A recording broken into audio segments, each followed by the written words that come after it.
வணக்கம்.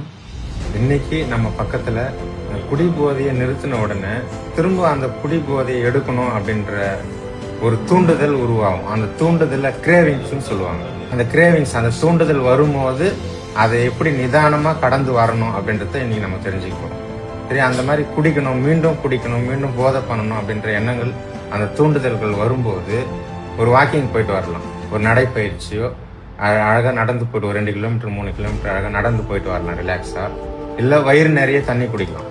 வயிறு நிறைய தண்ணி குடிச்சிட்டு கொஞ்ச நேரம் ஓய்வு எடுக்கலாம். இல்ல ஏதாவது இசை, ஏதாவது நமக்கு பிடிச்ச பாடல்களை கேட்கலாம்.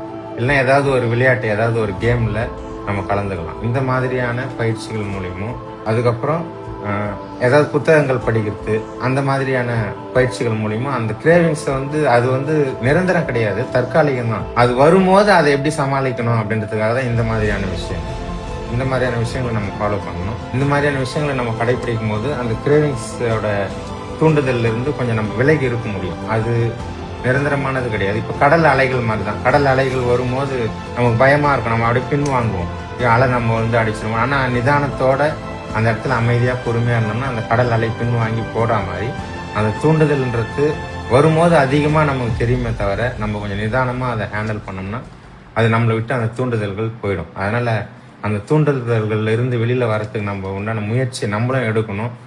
முயற்சிகள் தவறலாம், ஆனால் முயற்சிக்க தவறக்கூடாது. நன்றி.